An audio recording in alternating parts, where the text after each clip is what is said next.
नमस्कार सांग माने आजिर एही सुंदर नुआ प्रेरणादायक कहानीटी मोर सबू ओडिया भाई भौणी माने देखिबा दरकार। तेणु आजिर एही वीडियो को शेष हेबा पर्यंत देखि नियंतु। गोटिए दिनर कथा।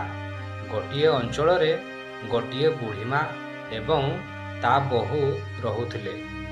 बहुटी किंतु बहुत स्मार्ट एवं स्टाइलिश धरणर थिला।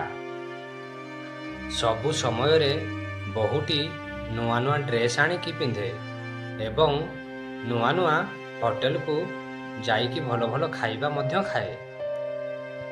पुओर भी चाकरीटी बहुत भलो कंपानी रे होइथिला एवं दरमा भी अधिक थिला। पुओ एवं बहु दुई जन जाक बहुत मस्ती रे रहुथिले।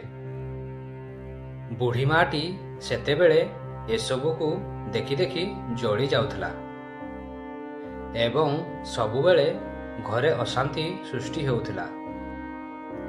एमिति गोटिए दिन बहुर ड्रेस पत्र को नेइकी सासु बुढ़ीटी कांदी कांदी घरु बाहर को चलीगला।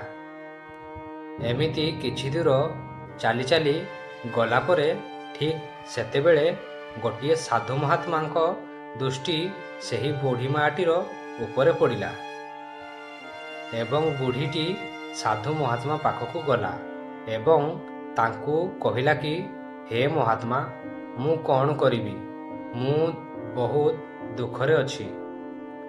मो पुओ एवं मो बहु पूरा राजा महाराजा परी जीवन बंचुछंती।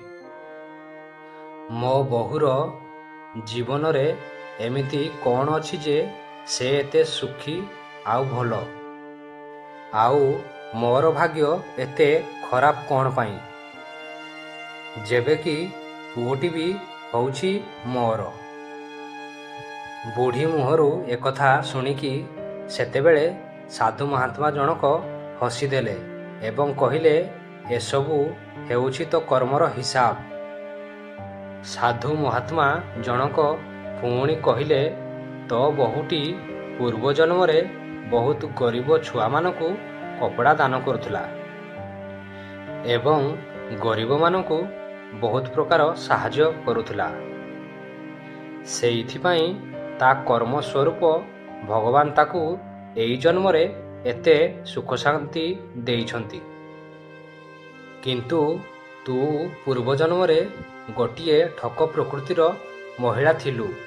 तू तो पूर्व जन्म रे गोटिए गरीब पिला को बहुत काम कराउथलु एवं ता परे भी तू ता पैसा को देउ नथलु। सेइथिपाई एही जन्म रे सेही पिलाटी तो पुओ होइकी जन्म होइछि। तेणु से तोते पैसा देबा पई कुंतु कुंतु हेउछि। एहा ही हेउछि आम जीवनर सत्यता। जेमिति आमे करिबा ठीक सेमिति आमे भरिबा। काहेकि ना कर्म आमे जेमिति करिथिबा कर्मर फल आमको भोगिबाकू पड़ी थाए। आशा करुछि सांग माने आजिर एही छोटिया कहानीटी आपण मानकू निश्चय भलो लागिथिबो। जदि भलो लागि थाए तेबे एही वीडियो को लाइक कमेंट करिकी बहुत मात्रा रे शेयर कर दियंतु एवं चैनल को सब्सक्राइब भी कर दियंतु। धन्यवाद।